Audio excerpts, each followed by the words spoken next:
Here I'm coming from Saudi Arabia. Women cannot run for anything there. They don't even have driving license. And here I'm running for state assembly.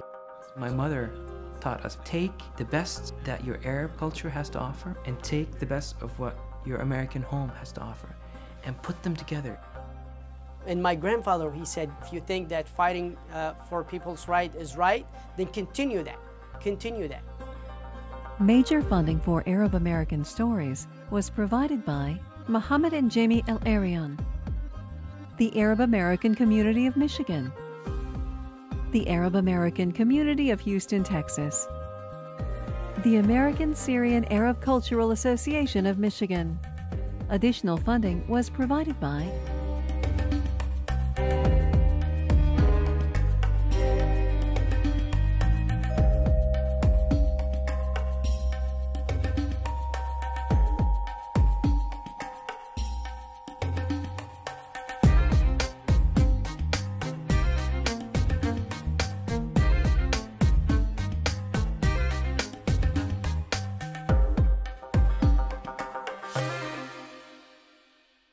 American citizenship is coveted around the world. Teacher and educator Ferial Masry, lawyers Kareem and Nawar Shora, and union organizer Khalil Kaid all feel a responsibility to uphold the precious rights granted to them as American citizens. As a child in Mecca, Saudi Arabia, Ferial Masry valued freedom and education. She left her native country to pursue both. She now teaches U.S. history and government at a public high school in Reseda, California, and is a passionate advocate for the American political system, having run 4 times for the California State Assembly. I've been teaching now, it's about 13 years. That was my passion. I know I love it because when I come to the classroom, I forget about the rest of the world. Anybody remember what civil rights are? Civil right is the positive action taken by the government to protect the citizen. Teaching is reaching. That's what, to me, is the most important thing, is to reach these kids, motivate them. I don't see anything, doing anything except teaching or politics, because in a way, it is connected. People are free to print anything they want. One day, a friend of mine called me and he said, we want you to run for state assembly. So I said, okay, so I decided to run. And I knew that everybody was laughing at me because they know, no way I'm gonna win. Nobody knows me, I have nothing. But I took it seriously. And one of the reasons I took it seriously, first of all, I thought it's an honor to run in a democratic system. I mean, here I'm coming from Saudi Arabia, never been in politics. Women cannot run for anything there. They don't even have driving license. And here I'm running for state assembly. That's what you want more than that. The fact that she was out there on the campaign trail, showing that she's a school teacher, she's actually a normal person just like everyone else, who believes in democracy just as much as any other American, or maybe more so, because Arab Americans appreciate, particularly Arab American women, appreciate the democracy that we have here, I think, more than people who necessarily grew up in it. Another thing which is really interests me in running, I will be the first Saudi, not just woman or man, to run for office anywhere in the world. What I've been told when I went back to Saudi Arabia, they say the day they announce that you're running for office in the royal palace, women and men were jumping, they couldn't believe a woman from Mecca, from Saudi Arabia, running for office in America. It was unbelievable. I'm always interested in politics, but I never thought I'm gonna be in politics because I'm an emotional person. I speak my mind, and that I thought as a politician I understood. Politician, you have to be a politician. You don't speak your mind. Even if you believe in something, you have to change the way you say it, and I can't do that. When I was running for office, I knew that I'm not gonna win. But to me, is not winning, and a lot of people thought it is crazy. I spent about 10 years fighting for something, I'm not gonna win it, and spend my time and my money, and to them this is a lost cause to fight, and I was really fighting for democracy. I am sorry to hear that you were not elected to the State Assembly. Although you were not successful, you are to be commended for your dedication to your community. For me, it was running because I want to make a statement. As a teacher teaching democracy, I felt that a lot of people taking democracy lightly. We're starting today with the idea is how to protect our system. We think that the best way to protect the system is people who understand the system, willing to fight for the system. And that's what when we see Jefferson, he understood that democracy is not going to be protected until he educates people. I think it's wonderful for you at this age to start learning about something like that, because it gives you the idea about involving in the system, that you don't feel hopeless, that you should really help in protecting the system we like. When they asked me what I want to teach, I said I want to teach American history and American government. And a lot of people ask me why. I say there is nothing more wonderful than, for me to be an American is teach also and learn about America. You remember the First Amendment. How many freedom in the First Amendment? Five. Five freedom. Now, some of those freedom very controversial.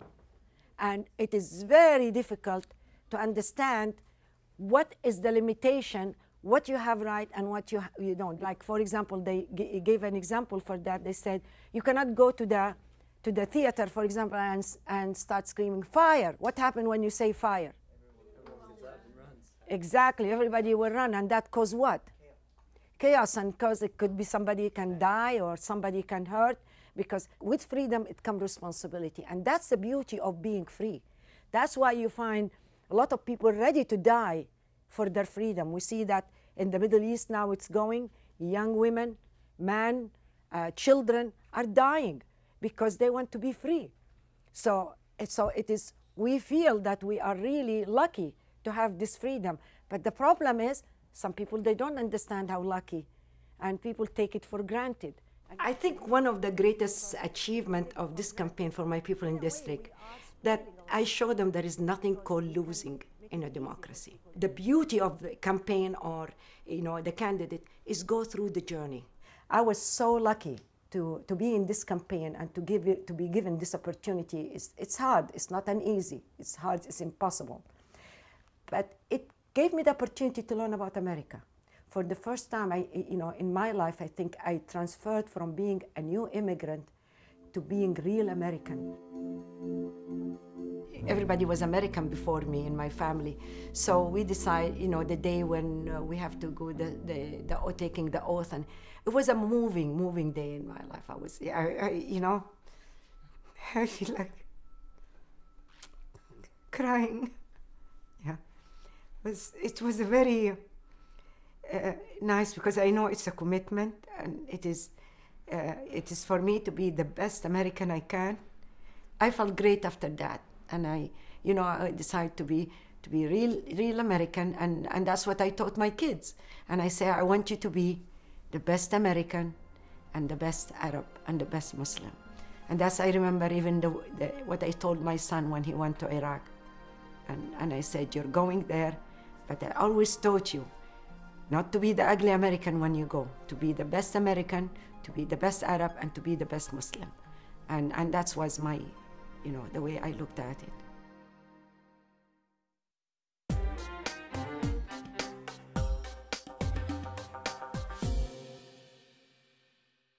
Kareem and Nawar Shora were drawn to civil rights law to protect the liberties of innocent Arab and Muslim Americans after 9/11.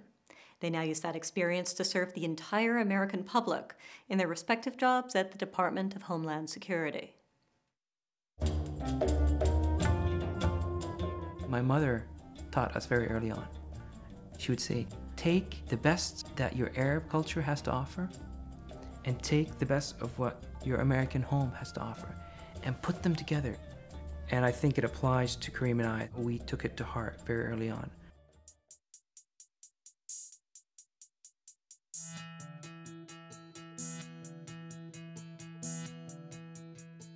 I remember coming here in fall of 6th grade. And the first few years I remember hating it. In the mid-1980s, for a short, fat, hairy Arab Muslim kid with a weird name, it wasn't the easiest. High school years were Initially very challenging. The cultural difference between the Middle East and West Virginia is, as you can imagine, quite stark. You know, kids can be very mean anyway. I was picked on, I was beat up, I was called racial epithets. Add to it, I was one of maybe 2 Arabs or Muslims in the entire school, one of maybe 5 minorities, period. My brother and I would eat lunch together, we helped support one another. Freshman year in high school, something happened, and I was starting to make friends. I had shed my skin that I was the foreign kid, I was the Muslim kid, I was the short kid, and at the end of 10th grade, I decided to run for student body president, and I won. I was the first sophomore to be elected president. With Nawar, he somehow, with this very funny name, got elected to be student body president in high school.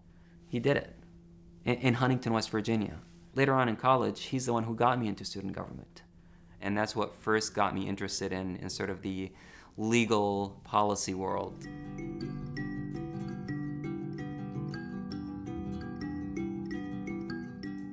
My aim was immigration, public international human rights law. In law school, did international law, but also focused on cyber law, etc. I graduated law school 2001, and I was going to go work for a .com in California or wherever it would take me. After law school, I decided to move to DC, and that's when I became introduced to ADC. They wanted to be part of this advocacy group that had been established way back in 1980 to defend the Arab American community.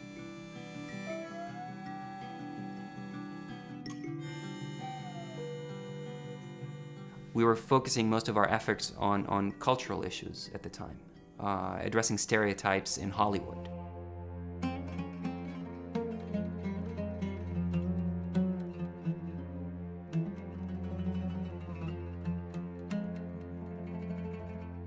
I was unemployed, job hunting still, and I get a call from my brother saying, get to the nearest television, an airplane just hit the World Trade Center. And in my head, when your heart sinks into your stomach and I'm thinking, please God, don't let it be one of us. Within this society, as a people, as a faith, as a whatever, and this sets us back. I remember the feeling among the ADC staff was, what do we do? The organization was by far the highest profile Arab American organization in DC and nationally at the time. And we knew we had to do something, but we didn't know what was that something.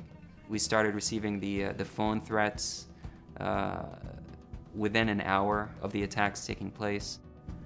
The backlash started almost immediately, not just with the immediate death threats and other bomb threats that we got at the office, but nationally. I mean, restaurants were being vandalized, schools were being threatened. It impacted us twice. I mean, we were attacked as Americans, and then we were attacked because we're Arabs or Muslims, or Arabs and Muslims. Double whammy. No longer did I care about working for the latest startup and making lots of money. All of a sudden, having been a victim of a lot of discrimination in venom and hate and violence, I knew I needed to be on the front lines. I reached out to ADC. Kareem was already working there, and I knew that they were going to need the help. November 1st, 2001, I come on board full-time as a legal advisor. We started helping individuals on the local level deal with discrimination and hate crimes, and later government programs that violated civil rights. Being able to file lawsuits against major airlines for profiling. Well, I don't think at the time I realized how life-altering, not just for my life, but for us as a society, 9/11 was. And while it was a tragedy and great loss of life, the silver lining to come of that was that it forced people like me to step up. 9/11 forced us to say, no, this is my country. And the beauty of our society, that even if you disagree with the system, even if you have challenges with it, you're free enough to engage it and fix it. I would guess by 2003, within 2 years, ADC was finally at a point where we were at the national stage of dealing with core civil rights issues, for all Americans. We, as Arab Americans, as Muslim Americans, are not the first group to be them. Our society, our country, as great as it is, and I still think it's the best in the world, has always had a fear of the other. Our history says that. There's always a group. And now it's our turn.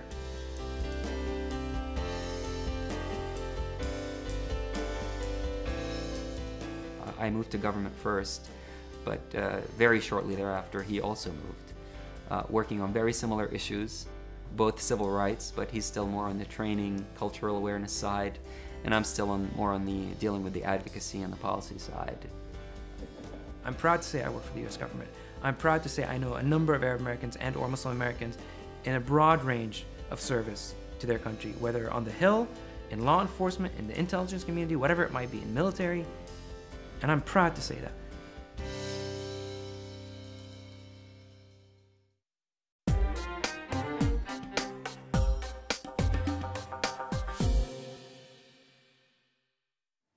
Khalil Kaid is a labor organizer for hotel housekeepers in San Francisco, California.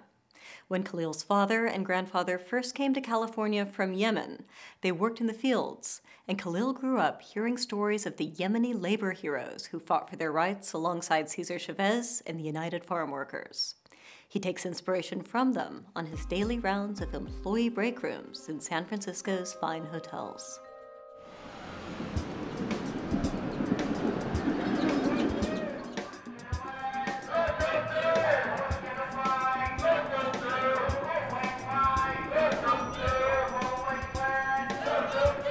And the reason we're doing this action is because the Hyatt is hosting a conference inviting all the employers to teach them how to subcontract our jobs, local 2 jobs.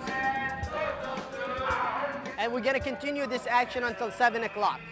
We had about over 530 workers yesterday, and today hopefully we could have more workers because the message will spread in the hotel industry in San Francisco, and we will have more participation. My name is Khalil, and I am from Yemen. I was born in Yemen. I'm an organizer involved in labor movement for Unite Here Local 2 in San Francisco. My assignment today is going to be from 8 until 10 o'clock, and I'm going to be doing exactly what you're hearing right now. I'm going to be a chanter.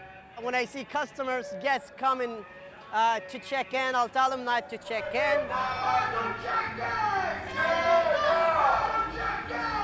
I'll tell them check out now, don't check in. The workers will repeat after me, check out now. Who's on the street, local 2, who's gonna fight, local 2, and who's gonna win? They repeat after me, local 2. I'm gonna grab the mic right now and start chanting.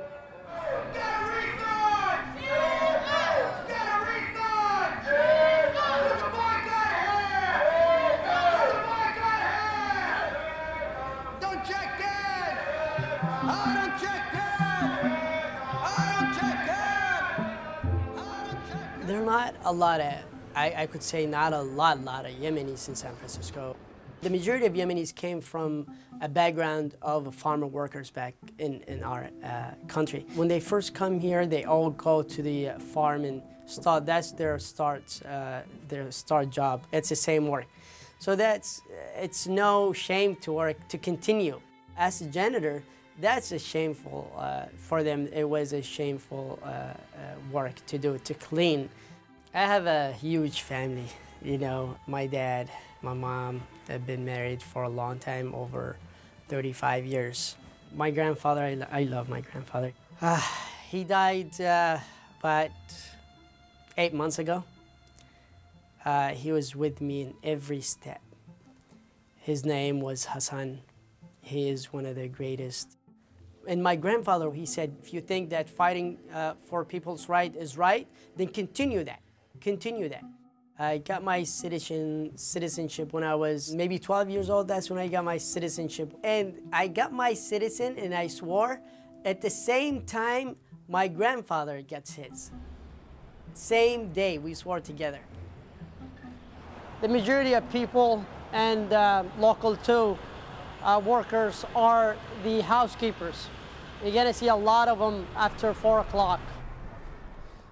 I have the Spanish and Chinese leaflets that I'm going to pass into in the Palace Hotel cafeteria. So I gotta remind them and tell them to go to the actions, because we gotta push people to participate more. It's very hard to get involved with unions because they get harassed by the employer, intimidated. Maybe that could lead to a disciplinary actions or terminations. That's why we're here as an organizer, to educate and to pass the message that it's okay to fight for your right. And that's our message. I can't go from here, but I'll have to go around from the employee entrance, and I'll have to sign with the security just to let them know that local 2 is present. For me, voting, of course. If I could, I don't remember missing any votes, so I always vote. I'm always there. This is my everyday entrance. This is where the employees come in and out. And I come here, the security is down the stairs, so I'll have to go and check with them. But I encourage all the Yemeni people to get involved in voting. It's very important because politicians don't look at us because they love us. No, it's because we vote. If they see votes and they count every vote, that's what's come for politicians. That's power. Done. Talk to the members. They're happy. Pass the message and deliver it well. Now, some of them are still working, but they'll be there after their shift ends.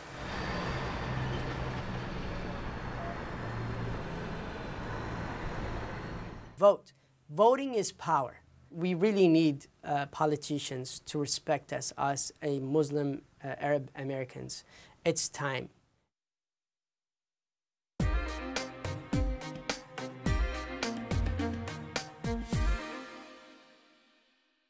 My name is Munira Maya Sharad. I'm on the faculty in the Department of Sociology at the University of Texas in Austin.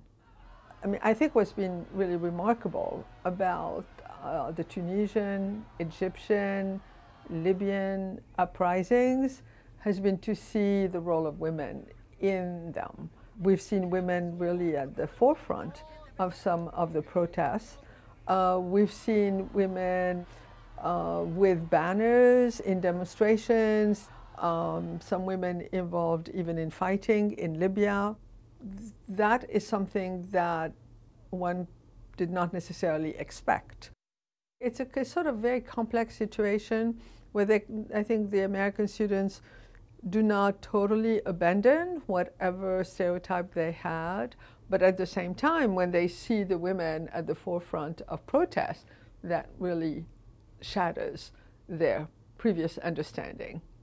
Some are simply mesmerized, and some just really have to make an effort to change their conception. They continue to feel, however, that that as long as women are veiled, that there is something that is a bit oppressive in there. It's very difficult, I think, for American students here to believe that one can be veiled and very active in one's life. I think it's really a historic moment in the entire region that calls upon people. It's very difficult to remain indifferent when something like this happens. As an academic from Tunisia, I really want to do the best I can to understand what's happening, and I feel that I have a responsibility also to speak about it, because I am in a particular position, being from there, being in touch with what's going on there, working in an American university. I feel a very important responsibility to share in the discourse about the Arab Spring and to give whatever understanding I have, to contribute that to the pot of understandings. I am Neda Ulabi. Hope to see you next week for more Arab American stories. Major funding for Arab American Stories was provided by Mohammed and Jamie El Arian, the Arab American Community of Michigan, the Arab American Community of Houston, Texas, the American Syrian Arab Cultural Association of Michigan. Additional funding was provided by